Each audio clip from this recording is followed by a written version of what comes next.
we got a video from David W. Let's go. David W. with the video. Let's hear what David has to say. What's up, Harry, Mack, and the Flow State Pod family? Hey. Here's my question for you, brother.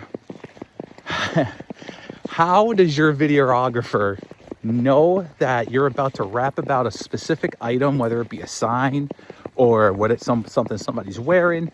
For instance, in the Guerrilla bars, and I see the cameraman pan to the item you're about to rap about even before that word leaves your mouth. Yeah. Dude, as a musician for 30 plus years, it absolutely amazes me that they're like so dialed in with you. Like they're almost in the flow state. But yeah, man, keep up the great work. Love that the pod's back. Be safe, guys. Peace. Hey, hell yeah. Thank you, David W. Great vibe, great energy, man. Really appreciate you. Also, shout out to my man just working his day job at UPS and stopping to send in a video question. I love it, man. And we were talking about this earlier, but I have the lead videographer with me right here. Sam on the cam, man. Sam on the cam. Y'all know what it is. So how do you read my mind, man? How do you know where we're going? Yeah, dog. Well, I don't. Right. But we've definitely, it's just repetition on our end. I think, we've shot multiple tours, however many Guerrilla bars, since I've come on board right after COVID. And it's kind of a sixth sense thing. And you do a lot too. There's like unspoken, body language and whatnot that kind of helps direct me where you're going, whether it be with your eyes. I do a lot of looking off of my camera. So while I am shooting something that you reference, I am taking a look at where your shoulders are going. And, if you kind of stay locked into a certain spot, I'm starting to like kind of look up and down. I'm like, okay, I just kind of try to keep an open, consistent picture of everything that's available to you. And it changes all the time. That's why I love Guerrilla bars. And, and then it's just listening a lot. I have a really good read for where you might be going. And I get it wrong quite often too. It's part of the game. One that always sticks out to me was like one of our first like one takes down Venice. I think it's like 20-minute one. It's not like the longest one, I don't think. But there's a time when I pan over and there's like I zoom in on a souvenir sign. It says souvenir. Yeah. And I realized you were going Buzz Lightyear. And like that, and that's like one example of like, I'm trying to read your rhyme scheme. Yeah. And like, I found one that could fit. Yeah. But there was another ear, rhyme to be had over there. So you don't always get it right. Yeah. That's hilarious. Well, but I think it's so important to acknowledge that like, you're listening to me. Like you're listening to the rhyme and you're not just listening like as an audience member. It's like you're listening as somebody on the inside who has heard me do thousands of freestyles at this point. And you've also heard me talk about my mental process for putting together a couplet, let's say, and for doing this setup punchline thing. And it's like you're as locked in on where I'm going as anybody possibly could be. And that's such a huge part of it. I think that one might assume that it's like, well, as long as you have a camera and can, kind of like pivot it and control the zoom, you just kind of listen. And when he makes a reference, you just kind of point to it. But it's so much more nuanced than that. It's so much more like you're in the freestyle with me. And at any given moment, there are just so many choices to be made about what you're going to point to. Because obviously you could point to me rapping. That's probably the least important thing to show. But it has to be represented somewhat sometimes, right? Like it can't just be, oh, maybe he just did a voiceover. Like, is he even there? So like there's some level of showing me.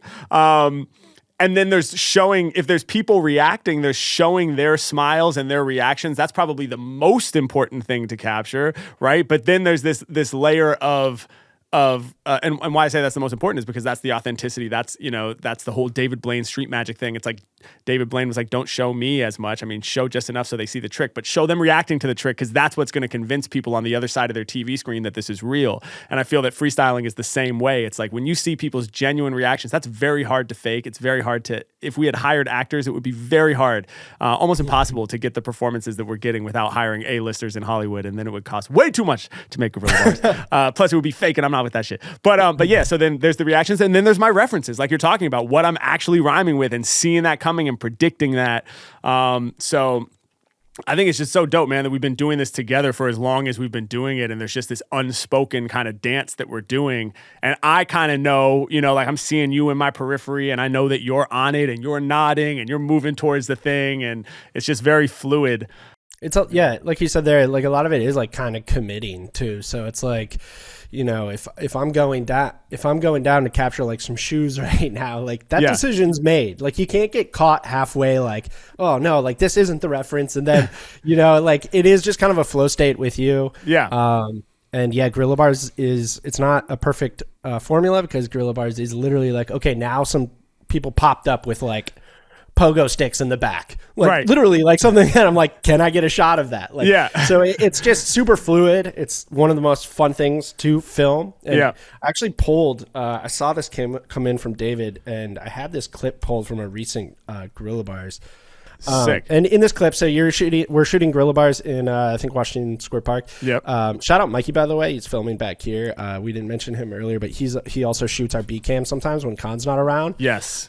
Which is interesting. This is actually useful. So like a lot of times I rely on Mikey to be capturing the wide. I'm free to then zone in and reference hunt basically. Yeah.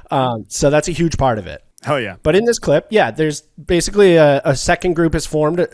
Beside the main group that you first started talking to. I eventually have to swing around you and we kind of shift our positioning to open up the lane for these new guests that have arrived. And in this clip, you'll just keep an eye on Harry's body language.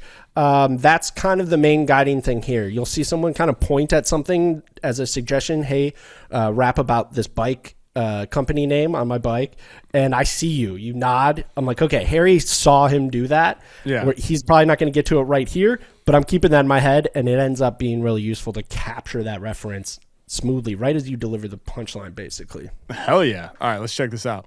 Spit to inspire, I'm bringing the fire, I'm lifting you higher, just like the brand, I get you wired. I'ma wake you like the coffee, they pull up on the mics. As long as I can do my thing, I'll be loving my life. Yeah, every time I spit, the people know I do mad work. I'm blending patterns, something like the stripes to the plaid shirt. Mack be getting loose, I'm the freestyle measurer. I be doing better, bruh, I'm the lyrical predator. Read it off the back, off the head with all these raps. I be getting to the paper, y'all, I'm getting to the stack. I told you. Yeah, dude. Woo! Fire, man. It's such a great example because when he points to Predator, you know that like he's just negotiating that with me in real time, but I'm not going to be able to rhyme with it right away because that's not how it works. I'm already committed to where I'm going in that moment. And then that's so funny how you pan to me. It's a subtle nod, but like you see me kind of like tell him like, okay, yeah, I'll do it. Yeah. It's like I read it. Kind of made a little contract there with each other for a moment. You're exactly. Like, yeah. But then I go plaid shirt and you knew like not to zoom on Predator yet. And it went to plaid shirt. And then, then when I say like, edit a shred, whatever I was using to set it up, that's when you're going down to Predator. You're like, okay, here we go. So that's what I mean. You're hearing through the setup punchline. And then right after that, panning up to the guy because you know he's going to be the one reacting. It's just such a dance, man. And it's just one of those things, too, where it's like, film Guerrilla Bars. Like if that's the skill, like, it's like, so what's one of the main things you do on the team? It's like, I film Guerrilla Bars. It's like, that is a drop down toggle list of like so many tiny skills that would be so difficult to teach, it would just take so much time to be like, well, first you have to understand setup punchline. You have to understand how he puts the freestyle together. You have to like, and all these different components, of like, the spidey sense that develops over time of knowing when somebody's reacting and when you should show them and when it's better to show the reference. And it's really impressive, man. It's really cool. And it's one of those things where it's like you really value those sort of long-term relationships where we've just been doing this for so long that it's like, we got a thing, man. We got a thing. Yeah. Repetition pays off, 100%. Really learning how to use like those motions as needed. So like when I'm panning back from plaid shirt, might as well hit Predator on the way. Before I head back to Mack, let me catch this reaction. Yeah. All of that's done as I come back to you, Right, like, right. Dude, it's so much fun. Hell yeah, dude. I love it, man.